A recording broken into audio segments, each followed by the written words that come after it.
Kasi po ibinunyag ni dating Senador Antonio Trillanes na hindi umanupayag sina dating Vice President at Naga City Mayor Leni Robredo at Senador Bam Aquino na isuko si dating Pangulong Rodrigo Duterte sa International Criminal Court nung panahon po ito ng kampanya. Giit niya, hinayaan din daw ni Mayor Leni na lumutang ang Rosa o Robredo-Sara Alliance noong 2022.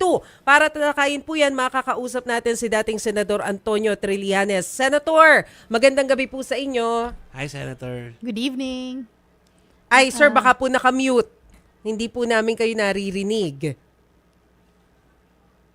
Hi, Senator. Naku, Teka lang po, ayusin ha? natin. Oo. Yeah, ayusin natin. Aayusin lang po namin, Senator, ha? Kasi sayang naman, hindi namin marinig ang inyong audio.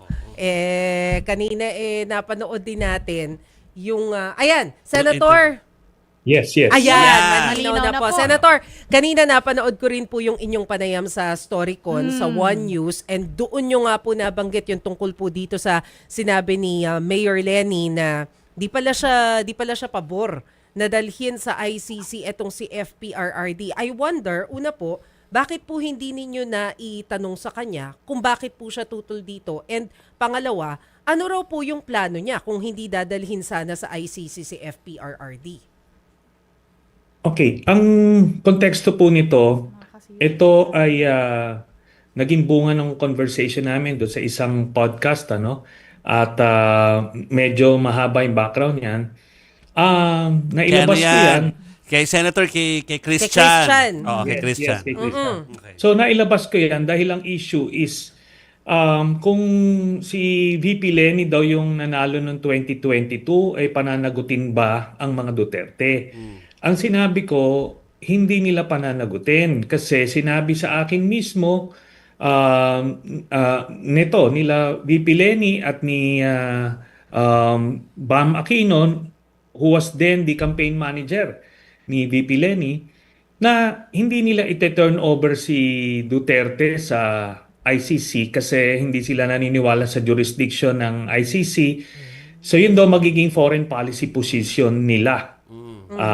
So yan daw ang sinabi. Ngayon, ako naman, tinitignan ko lang, baka iniisip nila magiging magulo o kung ano man.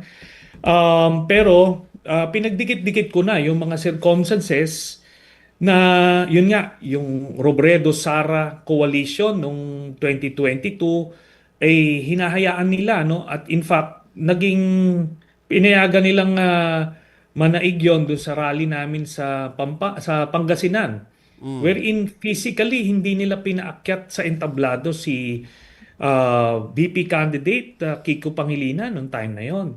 So ibig sabihin meron na silang alyansa at that time. So probably they were hoping doon sa Mindanao magro-Robredo Sara yung mga tao. Rosa. Kaya yun po yung konteksto niyan. Kaya ngayon, itong darating na 2028, sinasabi ko, I am not inclined to support Leni Robredo anymore dahil naniniwala ako na hindi nila pananagutin si Sara Duterte and mga Dutertes kasi kaibigan nila, kaalyado nila at dahil dun sa mga nakaraang mga pagkakataon na yan.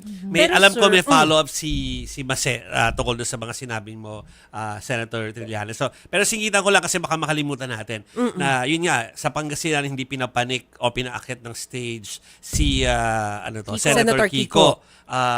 Kayo ba, dahil kayo nandoon sa vicinity na yun or nandoon kayo sa circle na yun nung panahon na yun, ano reaksyon ni Senator Kiko? Kasi sa ngayon, para sila maka-okay eh. Parang hindi sila magkakagalit eh. Yeah.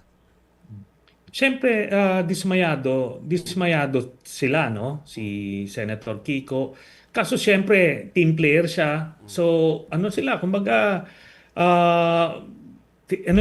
parang they sucked it up, kumbaga, pinalagpas na yon. Pero may mga ganong mga eksena. At ako nga, sinight ko rin earlier dun sa Storycon, na ginamit din sa akin yon. Si VP Leni mismo, sinabihan ako kung pwedeng gamitin daw, i-name drop daw ako as a reason kung bakit hindi kukuhanin si Nery Colmenares sa slate ng kakamping. So, ako, pumayag ako, being a good soldier, yun ang hiningi nung Ay, Sayang. nag-freeze si Senator Trillanes. Babalik yan. Ayusin natin yung signal. Ayan. Gumagalaw Sa na ulit. akin, no? Mhm. Yeah. Sir, So, you were saying. which Opo. part po inawal? Doon tayo kay Nery Colmenares. Oh. So, yun na nga, ginamit yung pangalan ko na reason kung bakit hindi ipasama sa slate si Nery Colmenares. Ako, pumayag ako, but alam ko na tatamaan ako, magagalit sa akin yung mga lefties. Ngayon, nung hinarap niya yung mga lefties, sinabi niya, ayaw kasi ni Sunny Trillanes nakasama si Nery Colmenares sa slate. My point in citing that incident is meron siyang mga ganong mga taktika. Hindi naive si Leni Robredo sa mga political tactics na ganyan. So, but it came at my expense. Ganon din yung Rosa. Ginawa nila yun at the expense ni Kiko Pangilinan. Kaya may mga ganyan. Now, pupunta tayo ulit dun sa bakit ganon. Remember, I called her out nung in-invite niya or hinost niya sa bahay niya itong si Sara Duterte knowing na ito na nga magpa-file na ng impeachment yung mga opposition. Siya yung symbolic leader ng Pink, parang she is vouching for Sara Duterte. Kasi 'di ba, ito yung isang sangay nung nung grupo mo magpa-file na nga ng impeachment tapos ikaw i-host mo pa, parang ina-arbor mo. Kaya yon, sabi ko, teka muna, ayoko na ng ganyan. Kung ganyan na yung sitwasyon, we will go the other way. Kaya nga I'm pushing for Senator Risa na lang to be the standard bearer of the opposition sa 2028 kasi ayoko nang pagdaanan yung mga ganong mga laro. Senator, balikan ko lang po yung ipinupunto nyo kanina tungkol kay VP Lenny. So, nung sabihin po sa inyo ni na VP Lenny at saka ni Senator Bam na hindi sila interesado na ipadala sa ICC si FPRRD, what was your reaction? Nagsabi po ba kayo na kontra kayo dito knowing that you are very passionate na papanagutin si FPRRD? Siyempre, nagulantang tayo and I stated my case, pero ultimately, sinasabi nila yun ang position nila. Ako naman, ang mission at that time was to help her win. Make her win as president. So I was hoping pag nanalo siya, edi saka na lang natin kukumbinsihin. Parang ganon. Kaya hindi ko na naging, kumaga, I let that slide knowing there was a bigger mission at hand. But maliwanag sa kanila how I felt about it. Sorry, Chiki. Sigit ko na rin yung sa StoryCon din kanina, Senator Trillanes, sinabi po ninyo na merong deep friendship. Tama ba ako? Baka ma-misquote kita doon sa pagitan ni dating Vice President Leni Robredo at saka ngayon si Vice President Sara Duterte. Sabi sa akin ng mga story editors namin, itanong namin kung ano yung definition ng how deep yung kanilang friendship. Okay, ito na lang po sa ating mga viewers and listeners, i-google nyo po Leni Robredo, Sara Duterte, Friendship Beyond Politics. May makikita kayong article dyan na Inquirer. So, yan mismo yon. At through the years, talagang hindi niya kahit na binabas si VP Leni ng Duterte camp, she never said anything. Hindi niya kinasuhan yung mga nag-slander sa kanya. Tapos ngayon, impeachment, she's not saying anything. Nag-host siya kay Sara nung pumunta sa Bicol. Yung Rosa, in-encourage nila yon, hinayaan nila yon. Marami pa. So, yan ating mga patunay. Masasabi niyo po ba sa amin yung gist nitong deep friendship na sinasabi niyo po na nasa article ng Inquirer po ni VP Sara at ni dating VP Lenny? Palagi ko, nagsimula. Siyempre, nung campaign ng 2016, parang, siyempre, they were courting the the Davao voters. Kaya nga pati nga si merong Dubredo at the time, by the way, yung Duterte Robredo. Kaya even the Marojas camp naiiwan minsan kasi nga merong mga ganyang galawan na ganyan yung history ng inaano natin. And as late as last year, sinasabi sa akin nila Bam Aquino na kung pwede daw ipadelay ko yung issuance ng warrant kay Duterte kasi baka daw maapektuhan sila sa eleksyon nila. Ang sabi ko naman, una-una, I don't have that power to do that. At the same time, sabi ko, makakatulong pa nga sa inyo yan kasi at least lilitaw yung guhit and eventually, yun na nga, naging paborable pa sa kanila. Senator, you've repeatedly said no na insider ka ng mga Pink. So alam niyo po yung mga galawan nila sa loob, no? Solid pa rin ba ang Pink o Dilaw o Pinklawan? May tiwala ka pa ba sa Pink o Dilaw o Pinklawan? Yung base solid yan. Ang issue lang naman kasi dito, sino ba yung i-field? Di ba? Si Senator Risa ba? Si Mayor Lenny? Si Senator Bam? Ganyan yan. Ultimately, pag kami napili na isa dyan, lahat naman yan, magsasama-sama. Hindi naman ito paghahati-hatian. Ang punto lang dito, I am stating my case already kung bakit si Senator Risa yung tinutulak ko and also why I am discouraged na suportahan muli si Leni Robredo at si Bam Aquino, silang dalawa. Kasi nga dito sa kanilang pagkakaibigan sa mga Duterte. So yun po yun. Ngayon, the others may state their case also to pitch for Leni.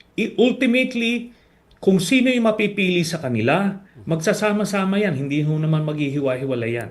Kaya yun estado natin. Actually, parang ganun din yung tanong ko, yung tanong ni Chiki, hindi na tanong ko. Pero siguro, ipupush ko pa para makulit pa natin si Senator Trillanes ng much further.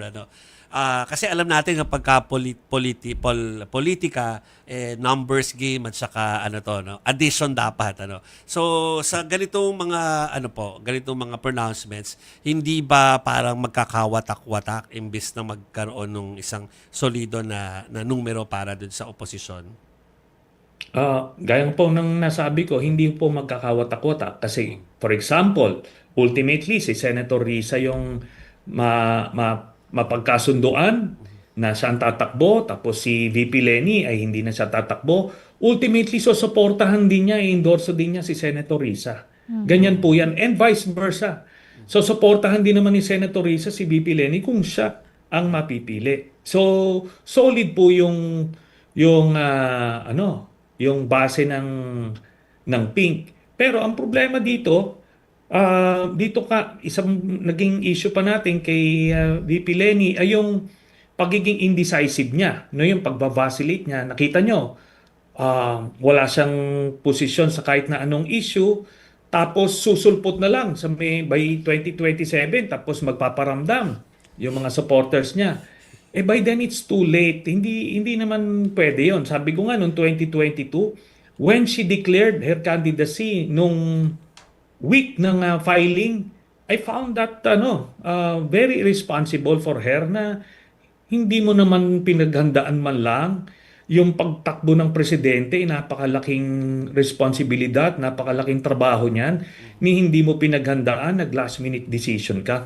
Tapos ngayon uulitin po natin yan, wag na. Yun naman ang posisyon ko. Pero again, pag nagkasundo-sundo yan, pagka ang napili, isa sa kanila, magsasama-sama po yan. Hindi po yan maghihiwa-hiwalay. So, Or ibig sabihin, Senator, as early as now, wala pa namang nababanggit si VP Lenny sa inyo or sa party na interesado siya for 2028 sa national position?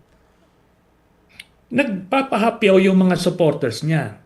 Pero sabi ko, hindi ganyan yung isang leader na tumatakbo. Kung leader ka, dapat namumuno ka nga, di ba? Ikaw yung nasa harapan. Hindi yung magpapaligaw o ulit kayo, ligawan nyo, i-convince siya na tumakbo. babalik na naman tayo doon, uulitin na naman natin yon, tapos magla-last minute decision na naman tayo. Hindi na bumenta yon the first time, lalong hindi yan bebenta ngayon. Oo. Kung the world will not wait for her this time, kasi lumipas na yung ganong estilo, hindi na bumenta. Ngayon, may mga pagpipilian na. So, if she's not going to move, then we will move ahead of her. In this case, itutulak na namin talaga si Senator Risa. So, Senator, so hindi nyo pa nakausap si Senator Risa, so hindi nyo pa sure kung willing siya for 2028? Parang nag-declare, Nagbigay na po siya ng openness. And that's a good enough sign. Sinasabi naman natin, we're not asking VP Lenny to declare. No, kahit lang yung mga leaders ng Pink, sabihin niya na siya ay bukas. So, sa pagtakbo, hindi naman yun i-declare mo sa media, open. Hindi. Pero meron, at least alam nyo kung saan ang direksyon. At ang kagandaan nito, si Senator Risa, ginawa niya na yon. Nag-declare siya ng openness. She's not saying she will definitely run because marami pang mga requisites yan. But at least the very basic question, kung kapit. Ay, kapit signal. Kasi gusto ko rin malaman kung sino yung pinupush na katandem ni Senator Risa. Yeah. Senator? Sayang. Yeah. Senator Trillanes. Babalik yan. Signal. Oo. Tama ba ako nang intindi? Kasi di ba lagi sinasabi yung gustong magsilbi bilang pangulo, parang dapat dinideklara na yun hindi yung tipong last minute. So ayaw niya. Yes, Oo. yun yung ipinupunto Yun ang ni pinupunto niya. Senator Trillanes. At saka, Kasi nangyari na raw ako naman before. naniniwala rin ako na sa nagko-cover tayo ng mga tumakbong presidente, Ayan. si Senator na dyan ulit, tama ba yung intindi namin, Senator, na kung gusto mong manalo sa 2028, parang dapat ngayon pa lang Mag-decide ka pinaghahandaan na. mo na yan. Opo. Yeah. 'Di ba ganun na nga ang nangyari sa atin noong 2022 dahil because of the indecisiveness hindi nakapag-prepare. So dapat natuto na tayo doon. Kung bukas pa sila sa pagtakbo bilang pangulo, kailangan naghahanda na. Hindi natin sinasabing mag-declare publicly kung hindi maghanda ka internally. At walang ganong paghahanda na ginagawa. Kaya kino-call out ko na yon. Kasi ngayon, meron na tayong pagpipilian, hindi na lang siya. Kaya dati kasi no choice, nag-aantay ka sa kanya Pero ngayon, pwede nang hindi siya antayin. Senator, last na lang, sino po yung pinupush nyo na makakatandem ni Senator Risa for 2028? Actually, maraming options na available. Even si Senator Bam, pwede siya, di ba? Maraming nagsasabi si General Torre, pwede siya, di ba? Even si Senator Raffy Tulfo, marami pang mga permutations yan. Pero ang pinaka-importante kasi dito, yung presidente. Kasi di ba, dapat yung leader talagang nasa sayo magsisimula yon, yung readiness na tipong gusto mo bang mamuno ng ating bansa with all the problems, with all the challenges?